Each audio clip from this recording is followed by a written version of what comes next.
Yesu ashimwe. Twongeye kunezererwa Imana ko yongeye kuduha uyu mwanya mwiza, umwanya w'igiciro wo kugira ngo twongeye tuganire ijambo ry'Imana. Nkuko bisanzwe ahangana ni kuri Farm Gospel, uri kumva ni Kagenza Ernest. Yesu aguha umugisha. Nongeye kubashimira cyane kubw'umuryango mwiza ndi kugenda nunguka kuri Farm Gospel.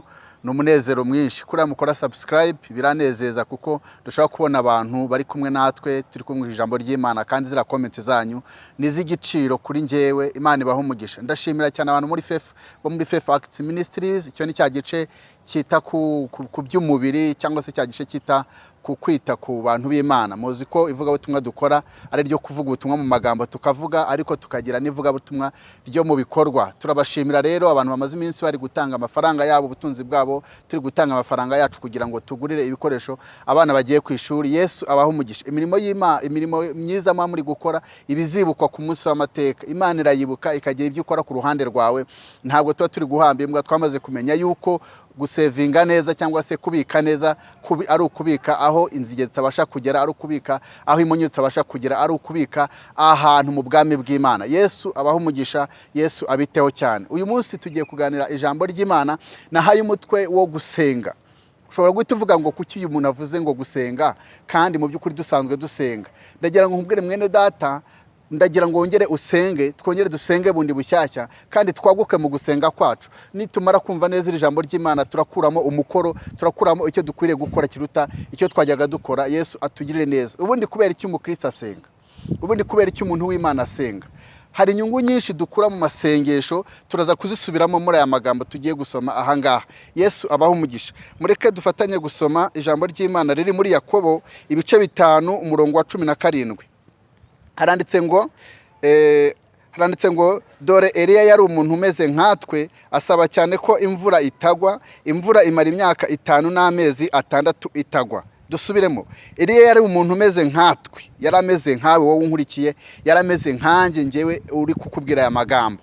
Uyu mugabo asaba cyane ko imvura itagwa mu gihugu, nuko imvura iramwumvira yanga kugwa. Arongera asaba ashishikaye mu gihe yaramaze gukora icyo yagombaga gukora, ngo arongera asaba Imana ko imvura igwa, imvura irongera iragwa. Turaza kujya muri detail mu kanya. Reka dukomeze tugere mu ngoma, igitabo cya 2 cy'ingoma ibice 7 umurongo wa 14. Ho handitse aya magambo avuga ngo maze abantu banjye bitiriwe izina ryanjye nibicisha bugufi bagasenga, bagashaka mu maso hanjye, bagahindukira bakareka ingeso zabo mbi, nanjye nzumva ndi mu ijuru mbababarire ibicumuro byabo, mbakirize igihugu.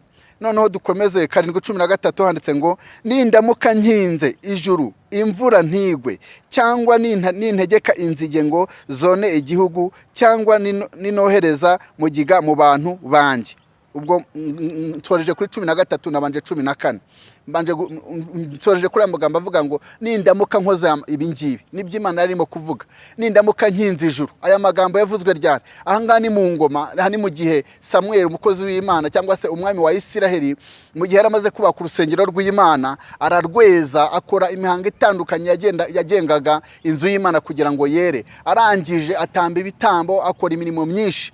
Noneho Imana iranezerwa, irishima, igira promesse imuha. Iramubwira ngo kubw'ikintu ukoze cyiza, kubwo kubaka urusengero rwanjye, kubw'uyu murimo umaze gukora, ndagira ngo nkumenyeshe amakuru.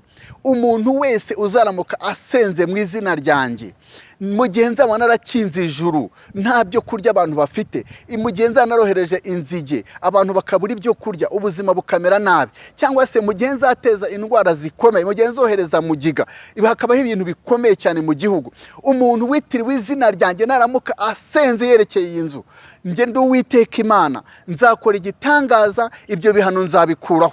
Ariko ongera amagambo aravuga ngo niyicisha bugufi akihana ibyaha bye, yarangiza agaca bugufi agasenga Imana, nzakora igitangaza kubw'uko mwerekeje amaso yanyu ku nzu yanjye. Yesu atugirire neza. Mureke dukomeze aya magambo.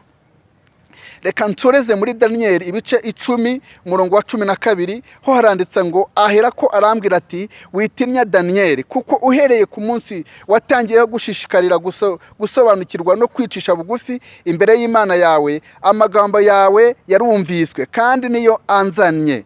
10:13 haranditse ngo ariko umutware w'ubwami bw'Ubuperesi amara iminsi 21 ambuza. Nyuma Mikayire umwe wo mu batware bakomeye aza kuntabara ntinda mu bami b'ubuperesi. Yesu atugirire neza. Aha ngaho ni muri Daniyeli.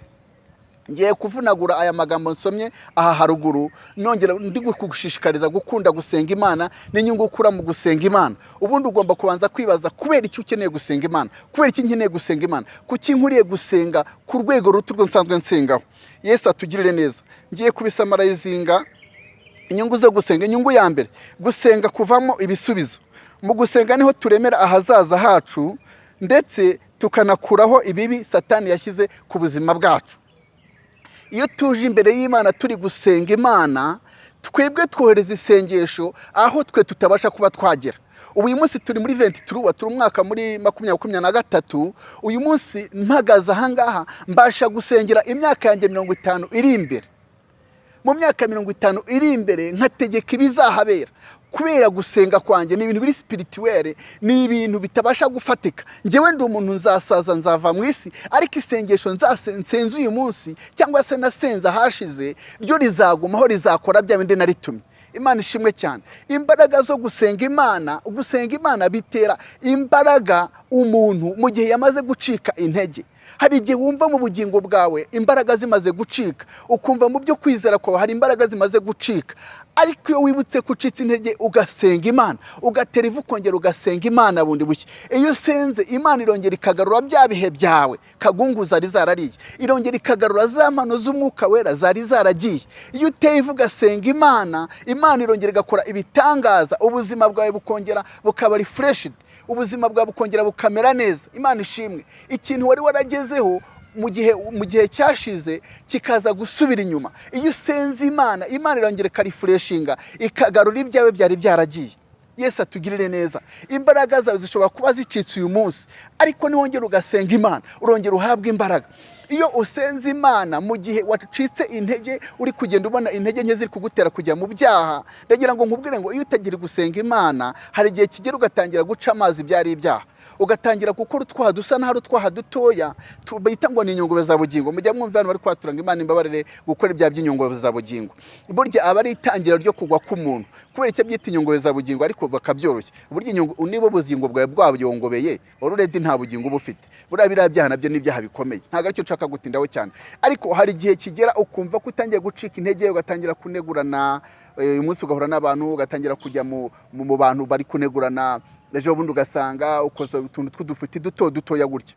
Buriya kijya gihe ni alert, ni igihe kiba kikubwira ngo uri kugenda usubira inyuma, ibihe byawe byiza uri kugenda bigushiramo. Mwene data, iyo ugomba gutera ivuga tongera ugasenga Imana kugira ngo Imana yongere ikamure izo ngeso mbi Satani arimo kukwanduza, wongere ugire ibihe byiza, ubwambi bw'Imana bugaruke imbere yawe. Haleluya. Yesu ashimwe. Amasengesho ubasha kuyatuma ahantu utabasha kuba wakwigeza wowe n'imbaraga zawe. Amasengesho aragenda akagera ahantu mu nama runaka.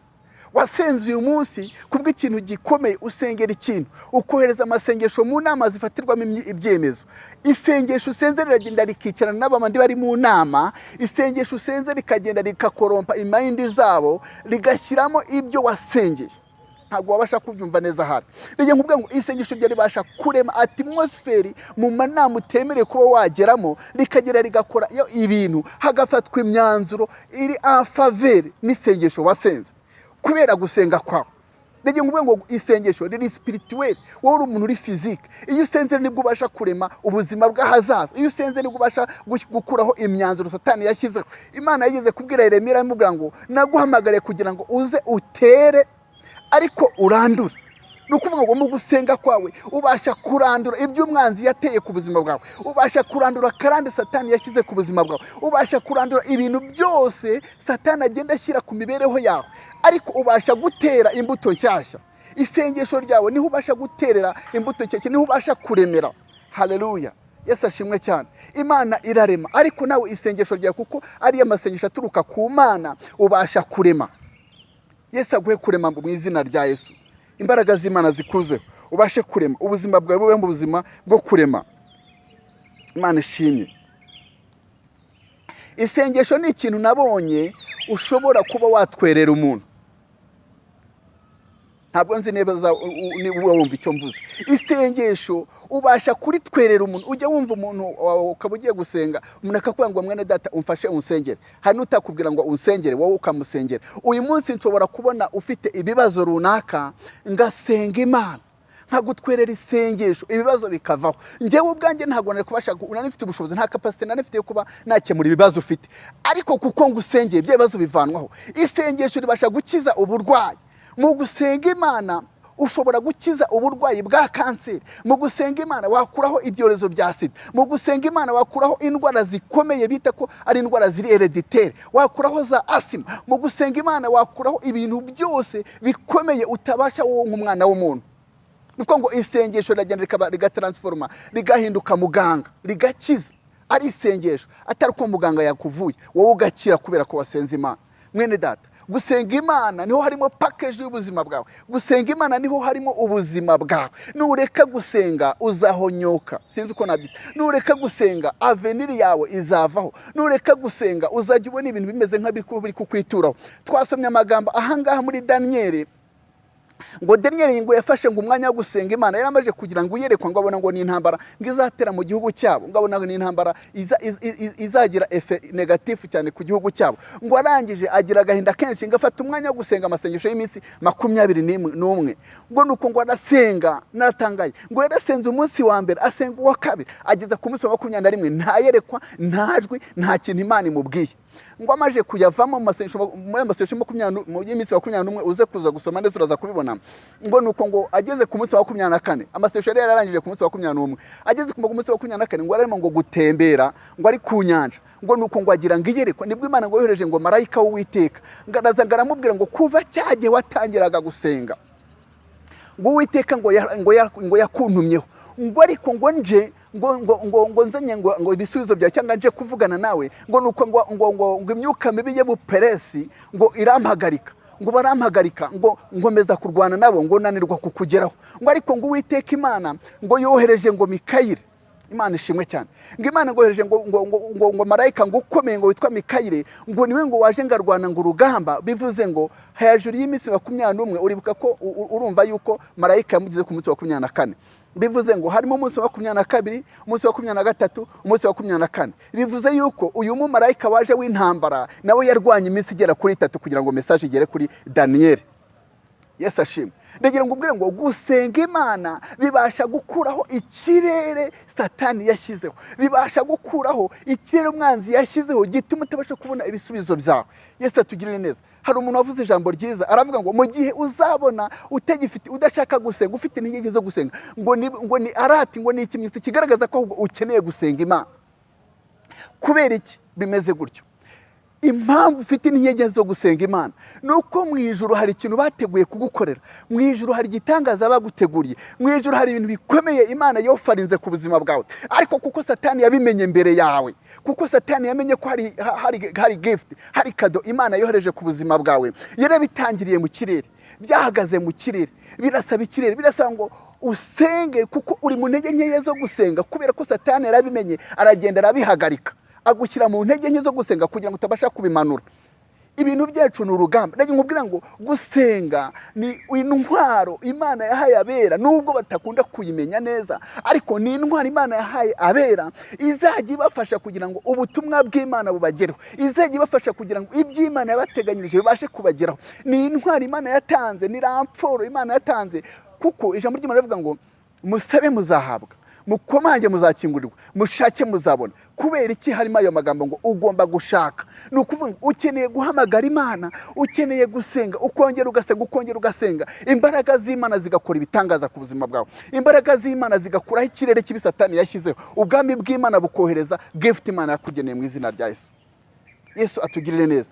Mwene data, nagira nkubwire ngo Eliya yari umuntu umeze nkatwe, yarameze nkanjye, yarameze nkawe, ngo asaba iminsi, ngo asaba Imana, ngo Imana ihagarike imvura, ngo Imana iremera ihagarike imvura. Kubera iki? Yari afite purpose, yari afite impamvu ayisabye. Ni ukubera iki? Ni uko igihugu cyari cyarahindutse, abanyabyaha bari baragiye mu bigirwamana, basigaye basenga ibigirwamana.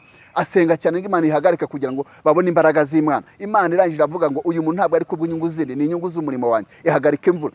igihe kigeze noneho bamaze gukora bamaze kumenya Uwiteka mu gihe amaze kwica abahanuzi ba Bayali, arongera asenga ngo Uwiteka noneho manura imvura, kuko bamaze kumenya ko ari wowe Mana y'ukuri bakuriye kugusenga. Arongera asenga, Imana imanura imvura. Ndagira ngo ubwire ngo gusenga kwawe kugomba kumanura imvura mu izina rya Yesu. Gusenga kwawe kugomba kumanura ibihe byiza ku buzima bwawe. Gusenga kwawe kugomba gutuma confusion ivaho ku buzima bwawe. Nudasenga ubuzima bwawe nta gaciro buzaba bufite. Nudasenga umuryango wawe ntabwo venir uzagira. Nudasenga igihugu cyawe nta venir kizagira. Nudasenga community yawe ntabwo izamera neza. Gusenga kwawe niho uzabasha kuremera ibintu bitari biriho. Yesu atugirire neza. Ndimo ndasoza uyu mwanya. Mwana data, ibi byiza byo gusenga nimukabireke. Nimusenge kandi ntituve mu mbaraga nke zo gusenga akanya gato. Urasenga umunota umwe ukanga umaze gusenga. Ndagira nkubwira ngo cyagiye ugiye gusenga nicyo ugiye kugana n'Imana. Niba wihaye umwanya muto uri gusenga, urumva nayo kizavamo. Ukeneye gusenga ugahinduka umwintercesseur, ugahinduka umunyamasengesho. Haleluya. Indirimbo iravuga ngo mu bihe byo gusenga Imana bintarura mu mpagarara. Imana ishimwe. Gusenga Imana nibyo bizagutarura mu mpagarara. Gusenga Imana bizatuma ubaho mu buzima bunezerewe. Mu gusenga Imana uzakuramo amahoro. Mu gusenga Imana uzakuramo ibyishimo. Ubwami bw'Imana buzamanuka bubane nawe. Mu gusenga Imana nta n'ikindi kizatujyana mu ijuru, ni ukubera gusenga kwacu. Yesu ashimwe cyane, kuko niyo connection iduhuza n'Imana. Yesu akugirire neza. Yesu akwiteho. Ibihe nsenga Uwiteka nibyo bintarura mu mpagarara. Ibihe nsenga Uwiteka binyemeza ko Uwiteka ansubiza. Yesu atugirire neza. Mwakoze cyane kumva aya magambo, wakoze kubana natwe muri uyu mwanya. Nandi kukuganiza aya magambo. Ndagira ngo ufate umwanya gusenga Imana, usabe Imana iguha imbaraga, wongere kunde gusenga. Nyuma yo gusenga ugiyongera usenge. Haleluya.